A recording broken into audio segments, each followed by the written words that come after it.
This is DRF, Race of the Day.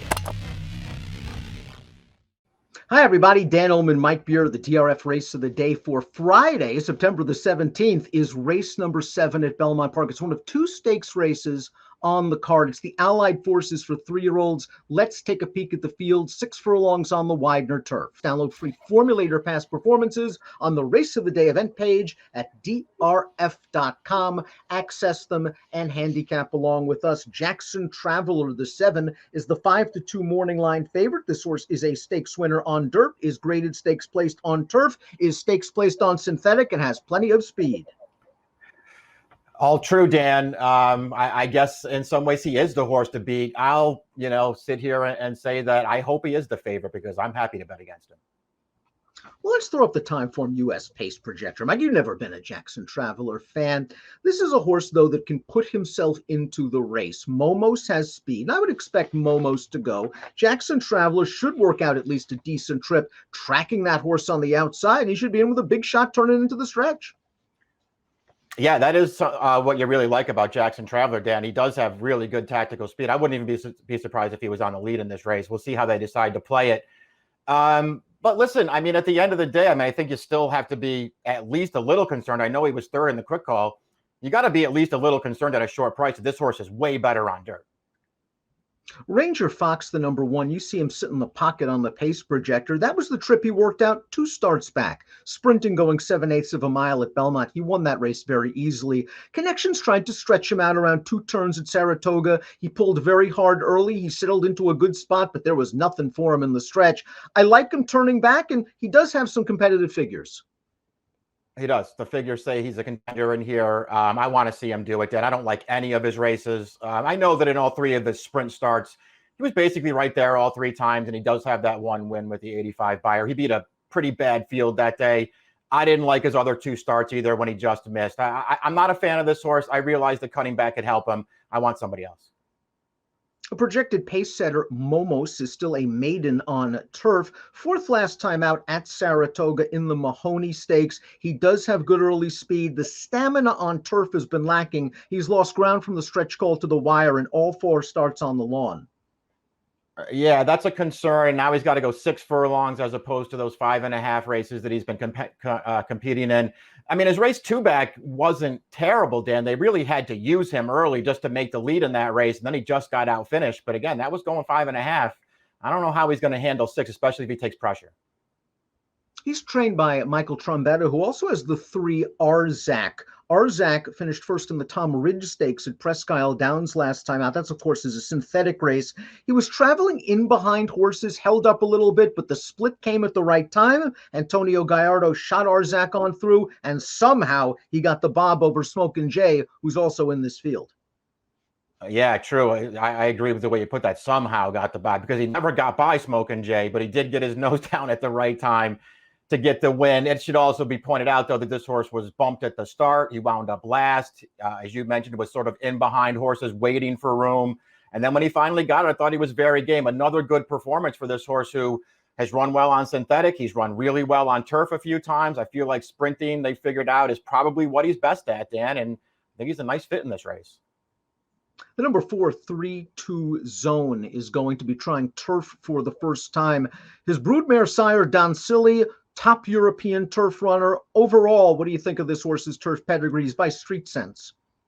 Yeah, I don't mind the street senses on the grass. Going a little bit further back in his pedigree, Dan, his second dam is a filly mare named Islington, who was a really, really good turf horse. So this horse has a lot of pedigree for the surface switch. We'll see if he ups his game a little bit, because he has to.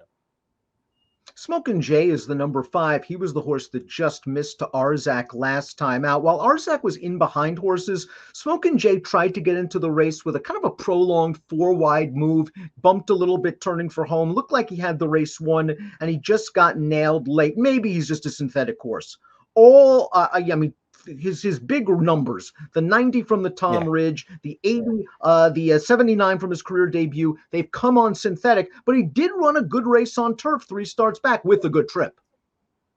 He did against a weaker field as well, and he got the job done that day. He also, it's at least worth pointing out, who knows where he's going to finish, but off the layoff in that stake at Keeneland in April, he was in contention. He got totally shut off on the stretch, in the stretch down on the rail, and lost all chance in that race. So maybe he is as good on this surface, Dan. I guess we'll find out more in this spot. I thought as my Frenchman two back in that same race with Arzak and some others, I thought he ran okay in there. I didn't think he ran great. It makes me wonder if maybe turf isn't his preferred surface, but obviously he's a player in here. Big Everest, the question for Big Everest is, can he go short? Because he certainly can go long. Let's watch his maiden race going 2 turns at Saratoga, third lifetime start for Christophe Clement. He was pulling in the early portion of this race. Joel Rosario got him at the back of the pack to relax. We saw him have to alter course sharply in mid-stretch to get to the far outside. He still has work to do, but Joel just pushes the turbo button right here and it's all over. Pretty impressive maiden win for this horse here. This is a horse who, he showed a lot of potential in his debut. He only started as a 2-year-old last October. He ran really well that day to be second. And then when he came off the layoff back in June, they tried to rate him. He got into a wrestling match with Rosario, wanted no part of it. Didn't actually run that poorly, but he didn't settle at all. As you mentioned, he settled a little bit better last time. He still wanted to fight early, but he wound up settling, and then he came with that big finish. Dan, I don't know if this horse can sprint, but if they go fast early and run away from him, it could actually really help him settle back off the pace, and we already know he can finish. Yeah, he is going to be running late. Here's Jackson Traveler, who could very well be in control of this turning into the stretch. His one and only turf start, he ran into a really nice horse. Golden Pal's a top turf sprinter for Wesley Ward. He just made the lead on Jackson Traveler, who chased and chased and chased. And you see Jackson Traveler getting a little bit tired. He's just going to miss second to a long shot Omaha City. Yeah, he chased the horse who's just too good for him, paid the price, got tired in the stretch. Probably ran the second best race here, but he's going to get nailed for second on the wire. Again, the question is, what kind of price do you want on him? Do you think he's as good on this surface as he is on dirt? Because if he is, he's probably the horse to beat. New York bred Swashbuckle, I thought ran okay, considering I'm not sure he loved the yielding ground last time out at Saratoga. I think he prefers firmer going. It's just that this is kind of a pretty big step up in class for a horse that's still eligible for his 2 other than New York bred condition. Yeah, that's what I thought too. I mean, he's actually an okay horse. He's run some decent races. He's got a couple of figures that put him in the mix with some of these others, especially if Jackson Traveler can't run his best race on the turf. I mean, I guess he's right there at a price. I'm not a huge fan, but I won't argue if you want to try him at a big price. Top pick time for the Friday race of the day, the Allied Forces Stakes. Who knew that Tom Ridge was a key race, Mike? For us, at least. The 3 Arzak for you, the 5 Smokin' J for me. It is a key race for us. I'm going to stick with Arzak here. Then I just think this horse wants to sprint, so I'm hoping he gets a better trip this time. I like Big Everest as well. I almost put him on top. I'm not sure I love him cutting back here, but I think he's dangerous. I agree with your take that Big Everest might be the most talented horse in this race. I'm a little bit concerned about the short distance. Smokin' Jay's turf race 2 starts back. I'm willing to give him the mulligan. It was a yielding turf course. I don't think he needed to like it. You mentioned the trouble he had at Keeneland on turf earlier this year.